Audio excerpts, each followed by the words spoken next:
or I pick up that phone and call the police. But you'll be sorry, man, because someday this place will just burn right down on top of you. Why were you carrying that gas can and the rags? You can save my client. There's an open contract out on her. One picture in one local paper, and she's dead. And I won't use the subpoena until I absolutely have to.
How come he got a room, mister? You said you didn't have any. I still don't, not for the likes of you. Now just get out of here. Now look, I know I'm dirty. I've been riding, but I've got money and I can Out, or I pick up that phone and call the police. They'll give you a room, I promise you that.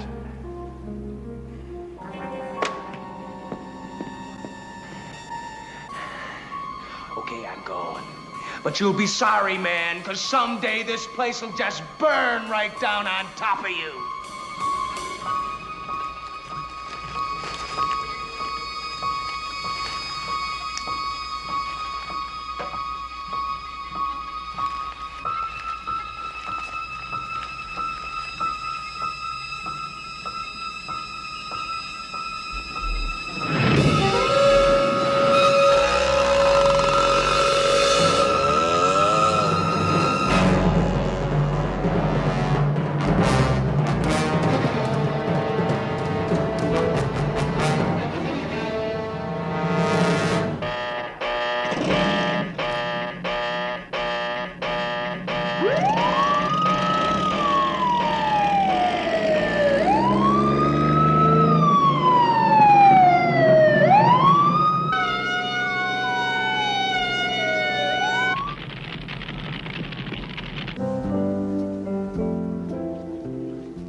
Happy anniversary, baby.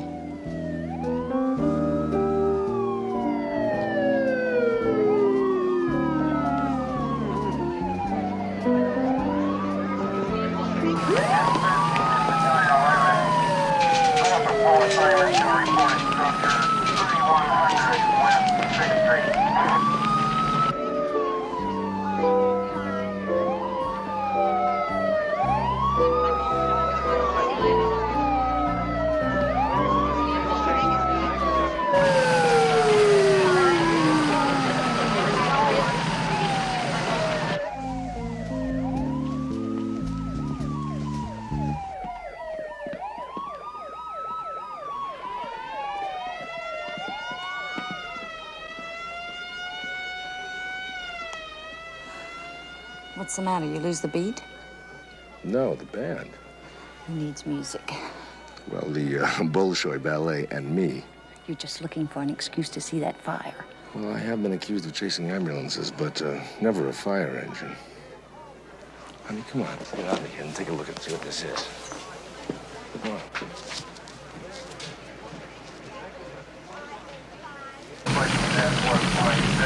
Notify the Department of Water and Power and the gas company that the facility has been notified 84 Roosevelt.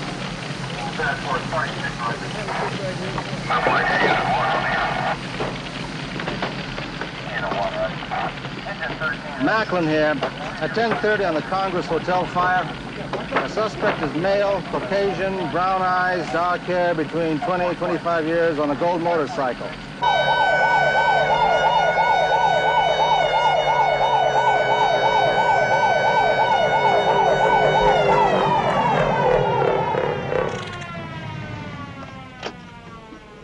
All right, off the bike. Over here, come on. Move it! Get over here! Face down, spread them. Come on, get down. Do the right to remain silent. Right to counsel before questioning. Anything you say will be used against you. Is that clear? Yeah, it's clear, but what is this about? That hotel you fired up back in San Remo.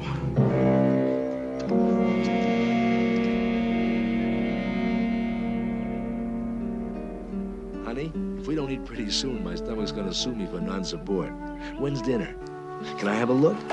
You know, a good meal is like a bride. It's bad luck to see them before they're ready. Listen, I saw you before our wedding. Didn't you, though? Well, the least you could do is blush.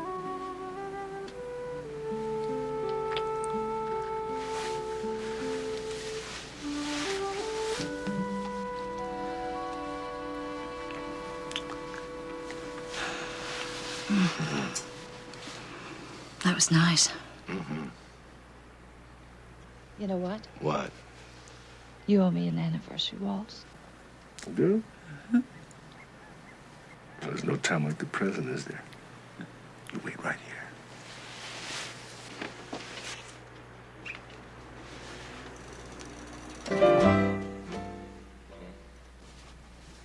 What happened? The power went out again. I better check the circuit breaker, honey. I'll be right back.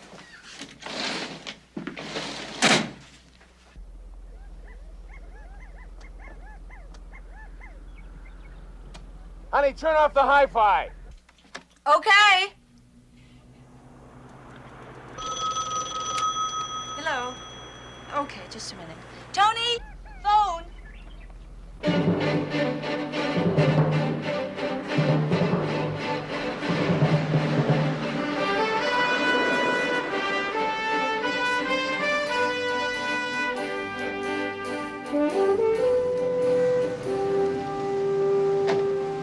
Hey, Sergeant. Hold it a minute. What's this about a prisoner asking for me? His name is Edgar Dorsey. Burned a hotel last night. You what? Yeah. Typical hippie motorcycle freak. Needs a bath, hasn't got a dime. What, did you let him have one? On what? A bath. Hey, Sergeant, I'm sorry. Look, you know, Petrocelli isn't exactly a household name, so how did he get it? Hello, Anthony, my boy. Good morning, good morning. Ready to begin on the case, I see. Good. Sergeant. Good morning, Mr. Forbes. Good morning, Mr. Forbes. Don't tell me you're the one passing out my card. Well, who else would I recommend? Remember, the defendant is entitled to the best defense at all times. So... regardless of his financial condition, unquote. Huh? Well, who's handling the prosecution? Well, as a matter of fact, I am, Petrocelli. You are in an arson case? Well, I'm afraid it's not going to be that simple. I see the sergeant didn't quite bring you up to date.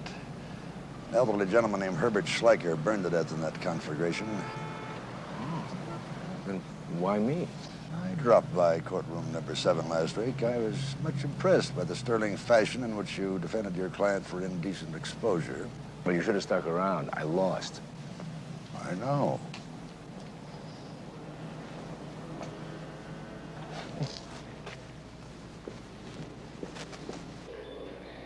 So according to this, you're charged with burning down that hotel.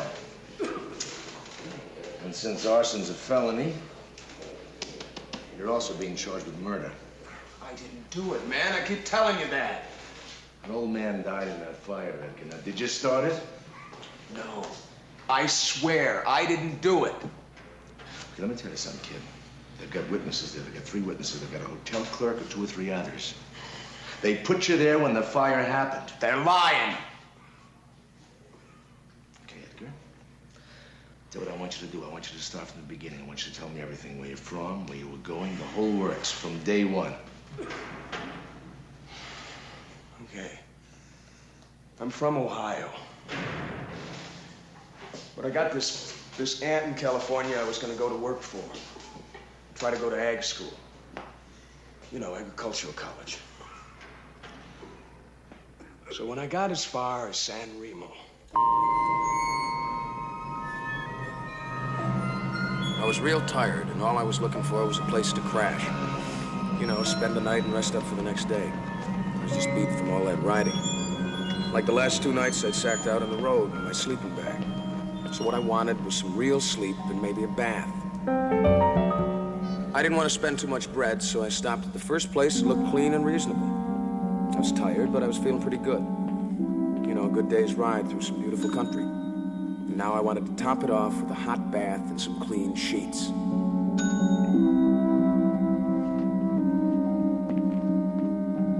Hi.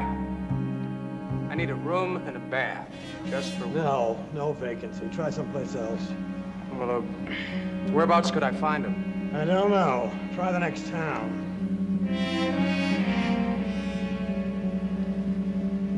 Well, that's where this whole bummer started, Mr. Petrocelli.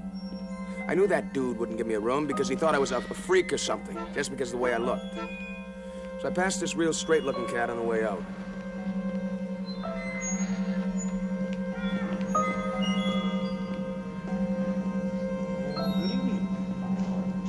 Now, he had no trouble getting a room, and that got me real uptight. They treated me like I wasn't even human, wasn't fit to stay in their lousy hotel. Now, I had just as much right to a room as that big businessman, so I figured I'd go right back in there and tell that old dude that I wasn't going to be put down like that. Now, how come he got a room, mister? You said you didn't have any. I still don't. Not for the likes of you. Now just get out of here. Now, look, I know I'm dirty. I've been riding, but I've got money and I can... Out! Or I pick up that phone and call the police. They'll give you a room, I promise you that.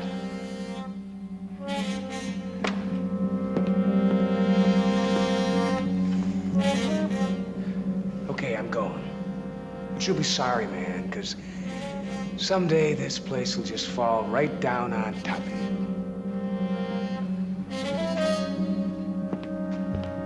Burn down on top of you. Well, that's what the police report says. No, sir. I never said burn. Well, that's a lie.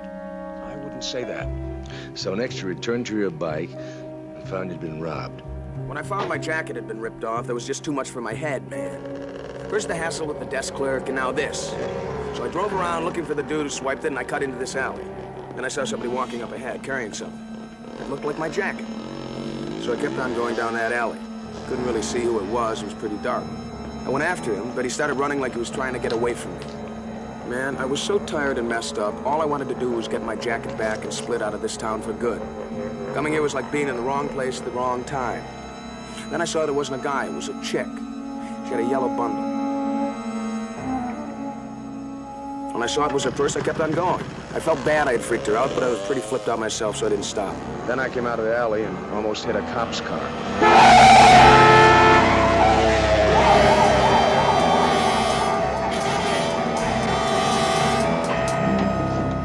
You always come out of alleys without looking? I finally got through to him and somebody stole my jacket.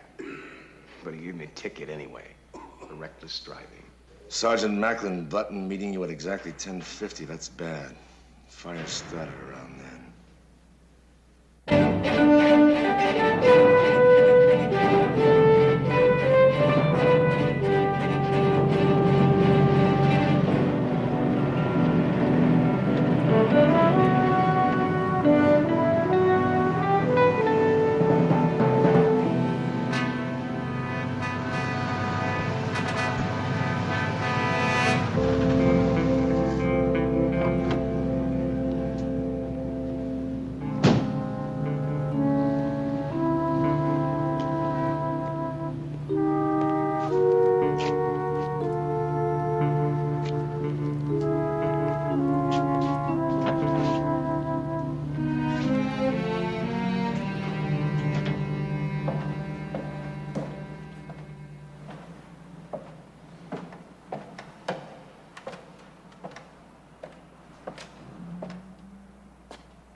You! There's a sign out there that says keep out. Doesn't say positively. What's he, an archaeologist? Mr. Martin's an insurance investigator. He has got a right to be here. This is the room the fire started in, huh? Mm-hmm. I understand there's some trash cans around here. Mm-hmm. Oh, my name's Petrocelli, and I'm an attorney. What, for the hotel? No, the defense. Oh. Is that the room where the deceased got that way? That's what they tell me. Did you look that room over for any clues? Sure. Mm-hmm. When do you get the lab report back? Oh, tomorrow, maybe the next day, I don't know when.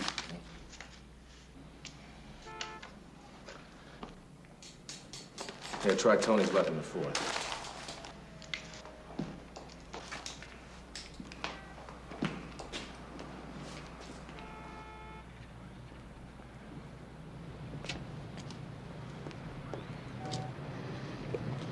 What's in there? An insurance investigator. What'd you find out? Well, I took an electrician friend of mine out to your place, and he says that you need 220 out there. Well, I told you, everything says 110 on it. I know, but, well, he says with all the appliances, you're shorting out. You need the 220. He owes me a favor from when I was on the police force, and he says he'll do it cheap. Okay, yeah. Now, what'd you find out about that woman with the yellow bundle I told you about? My horoscope said that I am going to learn of an interesting woman. Mm-hmm. Did your horoscope tell you where I could find her? Well, I just came from the early bird answering service, and the day operator said that the night operator will be able to help you because she came on duty when that happened. Name? Arlene Johnson. Here's all the information.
Hello?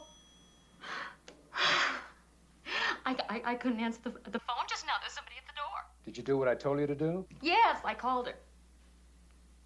But listen, there was somebody at the door just now. Who? Well, a man. I don't know him.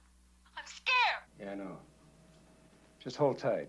I need you here. Okay, tonight.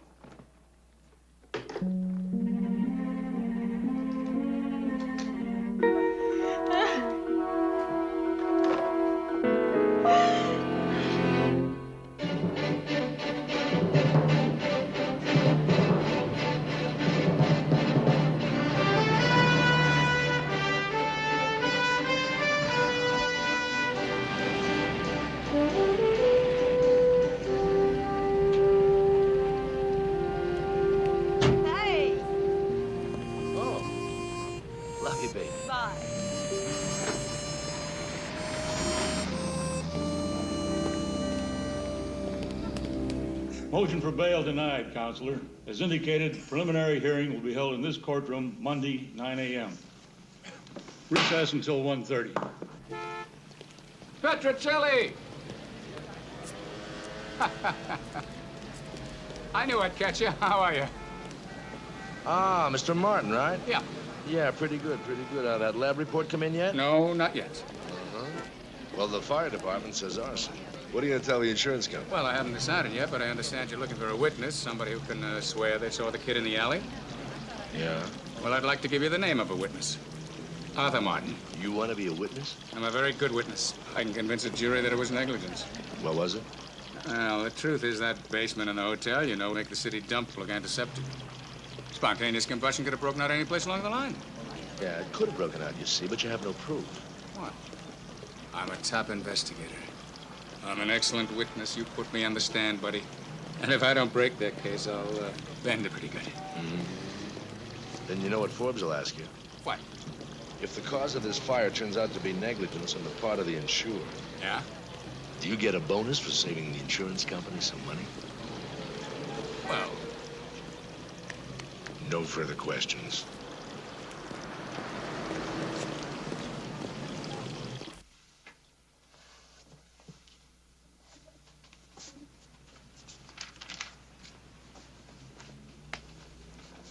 Promises, promises.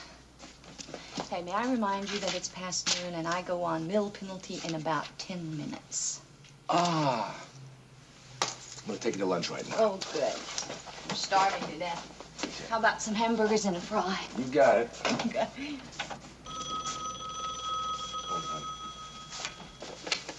Yes?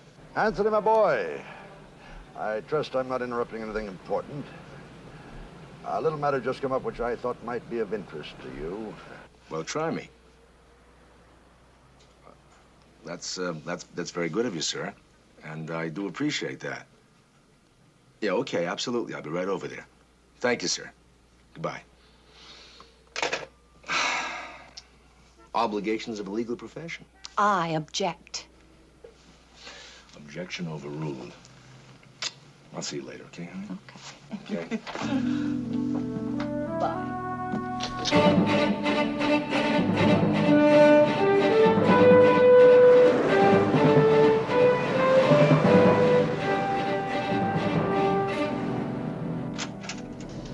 Well, looks like you're in luck, Petrocelli. How come you're doing my homework? She just walked right into the station. Watch the beer, kid.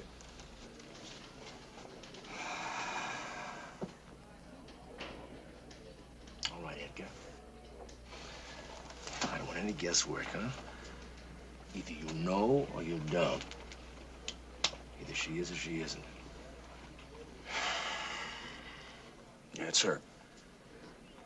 I mean, like, she looks different. She had a coat on that night. But that's the one. You ask her.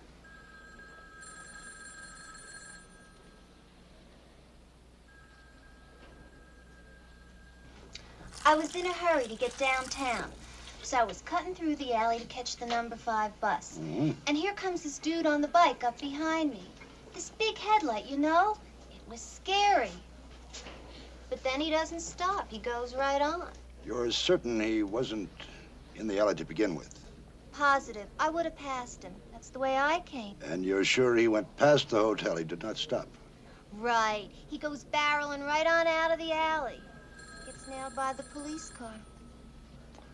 Strange. The officer never mentioned seeing you come out of that alley, Miss Brooks. I cut through the back of the San Remo drugstore. Came out on 4th Street. Miss Brooks, you sure you'd recognize that motorcycle rider if you ever saw him again? Sure I would. Even though there were headlights in your eyes and he was wearing a safety helmet, you still could identify him. His picture's been in the paper for 2 days. But you took 48 hours to come in. I was busy. Well, the phone company gives you 3 minutes for a dime. I didn't want to get involved. Then I thought it over. That night, Miss Brooks, you were carrying something, weren't you? I had some clothes in this little yellow bag. Why were you in such a hurry to get downtown that night, Miss Brooks? I had a date. Who was your date that night, Miss Brooks? Napoleon Bonaparte.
Who's there? Anthony Petrocelli, attorney for Edgar Dorsey.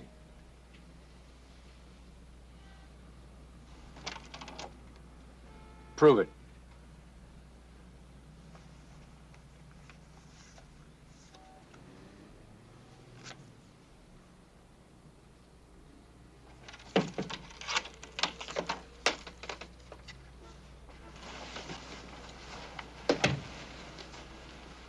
Arlene Johnson? What do you want? Well, I'm looking for witnesses. Actually, I have one possibility, but there's been a question raised as to the lady's veracity, unfortunately. Miss Lillian Brooks. Do you know her? No. Well, she tells me that she saw my client. This lady said no. In that alley that night about 10:50. And I'm just looking for some corroboration. You know, someone who saw Lillian or my client or both in said alley. Well, I would have missed him. I came in later. That's funny because, you see, the lady that you relieve at 11 said you came in at 10:50. Well, this lady said later. Well, memory can play tricks. Not hers. I'm asking her. I'm sorry, there's just no way I can help you.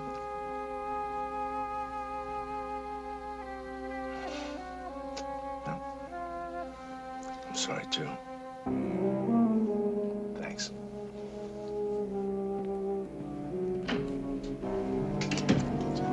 It's gonna catch up.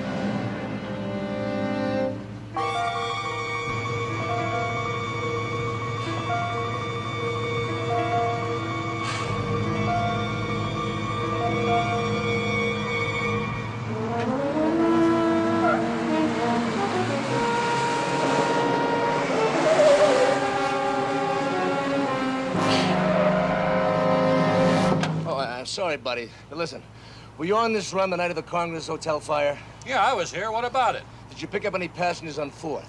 No, not a one. There was nobody at the bus stop. Must have all been watching the fire. Okay, thanks.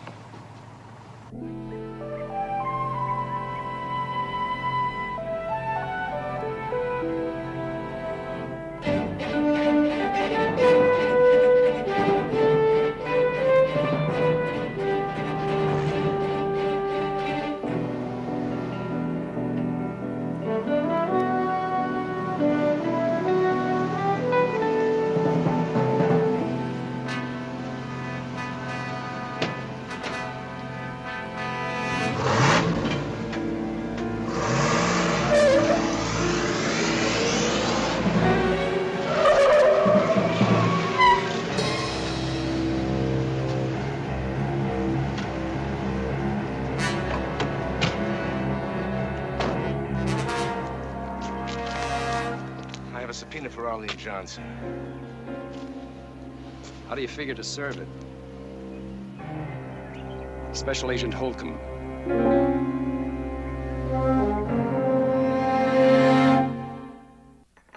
You're a special government agent, huh? And what you're doing with her is called relocation. What's your real name? Doesn't matter.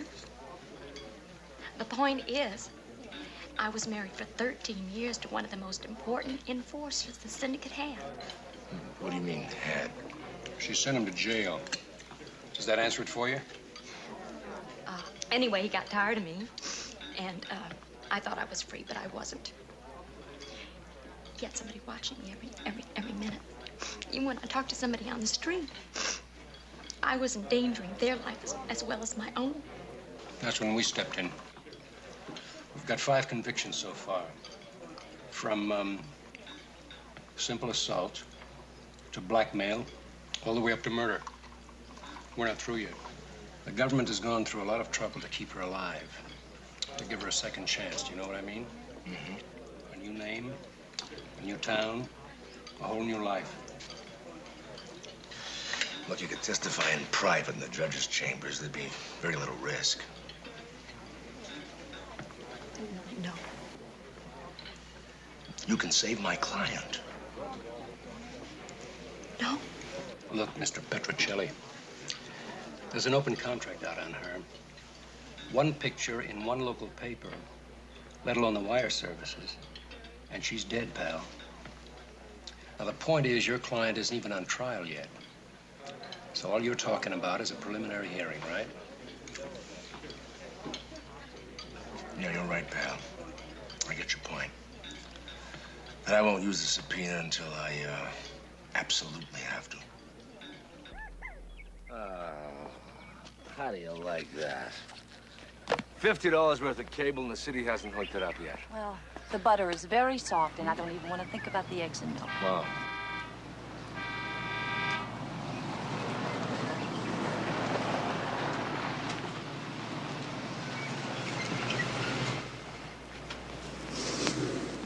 I got a lot of things for you. Something good, I hope. Well, let's start with this. Ice! Pete, you're lovely.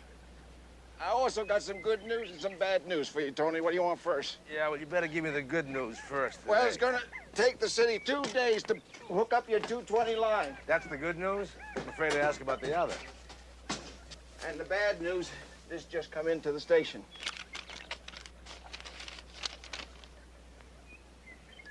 Why didn't you tell me about this, that you were nailed in a charge of arson? I was just a kid when I did it. What exactly did you do? I set fire to a barn, that's all. Then they sent me to this mental place, a hospital. And they cured me. They really did. Why were you carrying that gas can and the rags? Well, I was crossing the desert at night and I didn't want to run out. I didn't do it, Mr. Petrocelli. I didn't set that hotel on fire. That stuff they dug up on it. They can really nail me with that, can't they? No, they won't use it. First of all, you're a juvenile. Besides that, you had your therapy in a private hospital, not a state institution. Even Forbes wouldn't bring that up. I don't think. I told the young man I had no vacancies, but he refused to believe me. So I was stern with him. I run a nice, quiet, respectable place, and when this young fellow walked in, I knew there'd be trouble. He got very angry. You know how that kind can get. And it's my job to keep them out. I'm going to have to ask you to leave, young man. Please, don't make it necessary for me to telephone the police. Okay, I'm going. But you'll be sorry, man. Because someday this place will burn right down on top of you. I was relieved to see him go. He stormed out of there fit to be tied. I hadn't seen anybody that disturbed in a long time, so I knew I did right to turn him down. No telling what he'd do. His kind have a complete disregard for life. I tell you, the way he was acting, the way he looked, wouldn't take any imagination at all to see him setting that fire. Objection. No one is asking Mr. Wheaton to imagine anything. Sustained.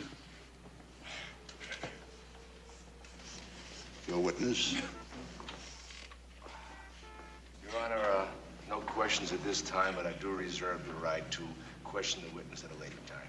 Now, Dr. Jordan, as a psychiatrist, do you attach any particular significance to a threat the defendant allegedly made about the hotel burning? Scarcely. Unless, of course, the person happened to be some sort of an arsonist. You are, of course, aware that 4 years ago the defendant was charged with arson, so would... Objection. I'm surprised at you, sir. Introducing evidence of a former charge, especially when the defendant was a juvenile. Sustained. You know better than that, Mr. Forbes. You're right. 4 years ago, the defendant entered a course of therapy, and that, I believe, is material and relevant. Because 2 years later, he was certified corrected and responsible by Dr. Edward Jinks, a fine old gentleman who has since passed away. I'm going to let him continue this a bit, Counselor. There's no jury here to be influenced. Very well, Your Honor. Now, have you studied the findings of Dr. Jinks, sir? I have. Will you tell us your opinion that is related to the possible cure of the defendant? Certainly. You see, it depends primarily on whether the subject was a victim of pyrophilia or was and is a victim of pyromania. If it is pyromania, that is a mental disorder, can the mania ever really be cured? I am cured. I'm no maniac. You can't call me that. And this whole thing, I didn't do any of these things. They're all lying. Why are you trying? Why do you want from me?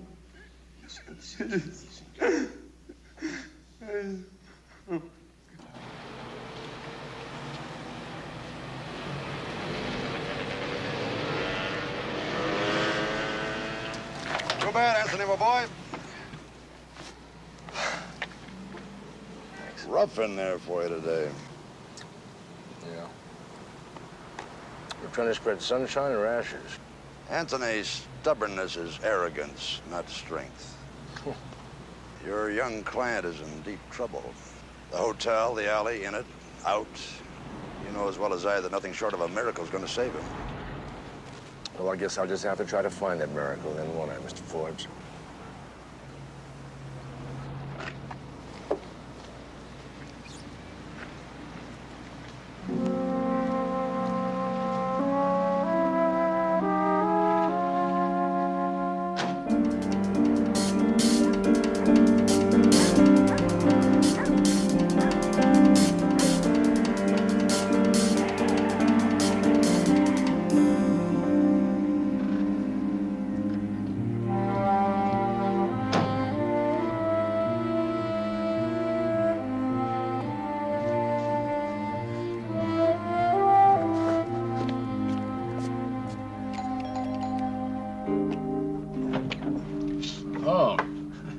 I thought you'd show up. You did? Yep. Oh, she's gone. We moved her. I just couldn't take the chance. You'll never get to her. That's funny, you know, I kind of thought that might have happened, so I brought a little present for you just in case. See you in court.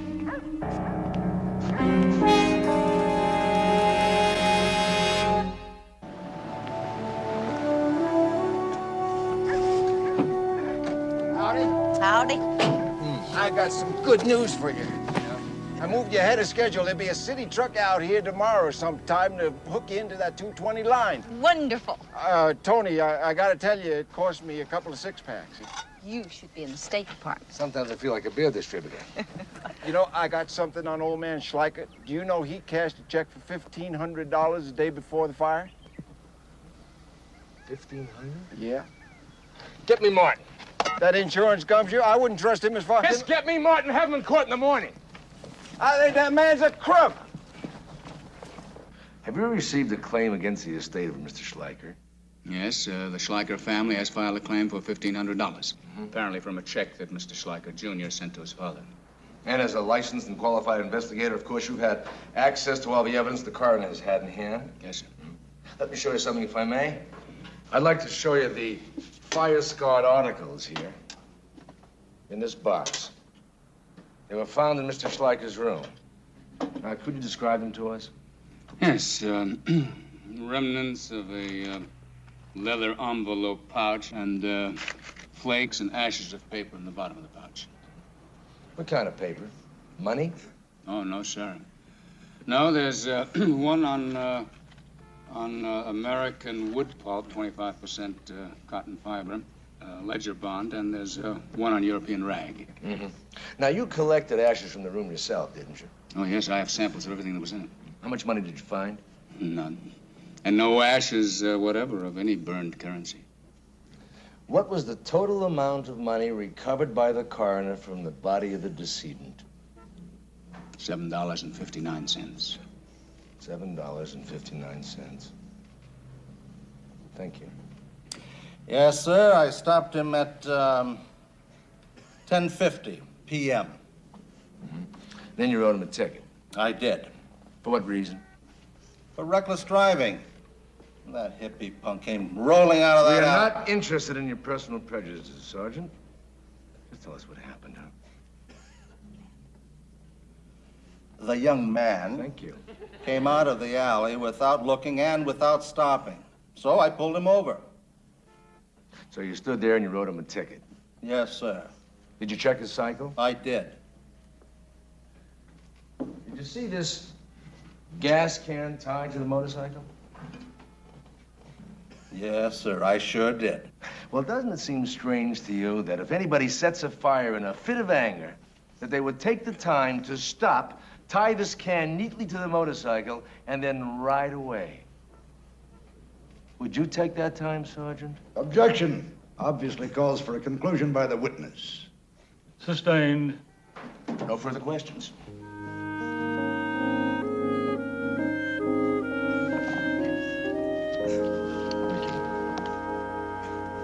Mr. Holcomb, you are an employee of the United States government, you're not? Yes, I am. Special agent. Yes? Until yesterday, you were assigned to safeguarding a government informant, were you not? Witness will answer the question. That's correct. Who cannot testify here? That's correct. Based on the informant's testimony, would you say that the government has successfully prosecuted at least half a dozen criminals? Yes. And if the same informant told you that she saw the defendant drive straight through the alley without stopping, would you then believe her? Your Honor, that calls for hearsay and is clearly inadmissible. Sorry, Your Honor, I simply wanted to show that a statement was made to the witness. Not that it was necessarily true. In that case, overruled. Thank you, Your Honor. Now, Mr. Holcomb, from your knowledge of the informant, would you consider her to be an unbiased witness in this case? Yes, I would. Then from what she told you, do you believe that the defendant could be responsible for setting that fire? No, I do not. No further questions. Mr. Wheaton, did you know that the decedent had received and cashed a very large check the day of the fire? I did. Matter of fact, he paid up his back rent with part of it. I see. Would you call yourself a good person? I don't know quite what you mean. Well, law-abiding, stay out of trouble, that sort of thing. Yes? Go to church regularly? Sort of. Mind your own business. I try. You play cards? Some. For money? Once in a while. What about horses? Not for very much. Generally win? Sometimes. Lately? Well, been a little salty of late. A little salty or a lot salty? A little. What do you mean by a little? $100? $500? $1,500? Your Honor, argumentative, compound, and irrelevant. Your Honor, I'm simply trying to prove another possible explanation for the cause of this fire. Edgar Dorsey picked a bad night to arrive in San Remo. I'm going to show you why this particular evening turned into a nightmare for him and a man he never even knew, Herbert Schleicher. Schleicher was asleep in his room as Edgar was pulling into town. But someone else was in Schleicher's room beside the Sandman. Someone who knew Schleicher had a large amount of cash on him, but he didn't trust banks and kept the cash in his room. Now, Edgar knew nothing about this as he arrived at the Congress Hotel, but Mr. Schleicher's visitor certainly did, and a search paid off big. $1,500 from an easy victim. Mr. Schleicher woke up at the wrong time and was tucked in for good. So it is my contention that the victim was already dead when the defendant entered the hotel. Now remember, Edgar was very tired. He'd had a long day and just wanted to get a room for the night. Now, Sergeant Macklin has emphasized the importance of a minute or two in this case. I ask you to pay attention to seconds while Edgar waited for the manager. Apparently, Mr. Wheaton had had a long day, too, because he was short with the defendant, refusing to give him a room. Now, let me remind you of the Equal Rights Amendment to the Civil Rights Act, which states that an innkeeper must grant lodging to any individual if he has an available room. Well, Edgar didn't know this law, but he sure felt it. Outside, he ran into a businessman who had just arrived, and Edgar watched as the man easily registered for the room Edgar had been denied.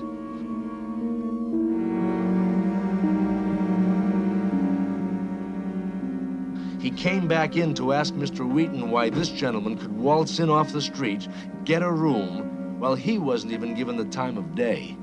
And justifiably angry, Edgar argued with Wheaton. He told him he had money to pay for a room, but Mr. Wheaton refused him lodgings because he didn't like the way Edgar looked. It was only natural for Edgar, who was tired and agitated, to strike back at Wheaton with the only weapon he had: words. Okay, I'm going. But you'll be sorry, man, because someday this place will just burn right down on top of you. He said burn, and it gave the murderer the idea he needed to cover his crime.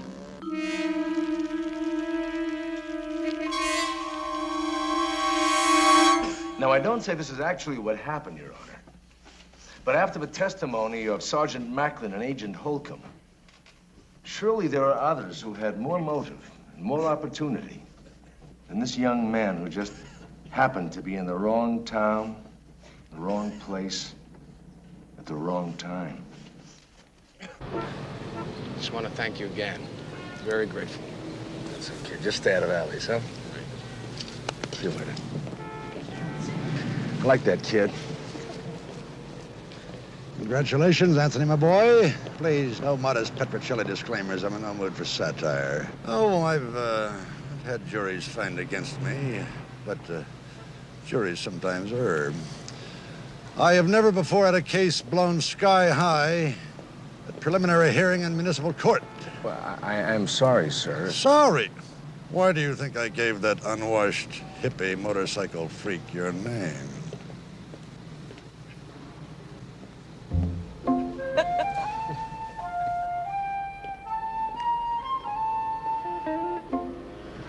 I want to go home. Okay, honey, we're going. See you later. You bet.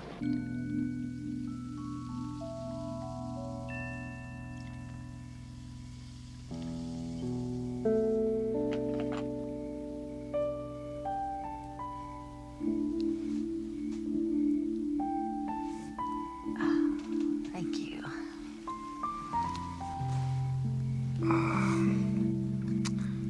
You know something? I'd sue the city if I could afford an attorney. I don't think they're ever gonna hook up our power line. Who cares? Happy anniversary, darling.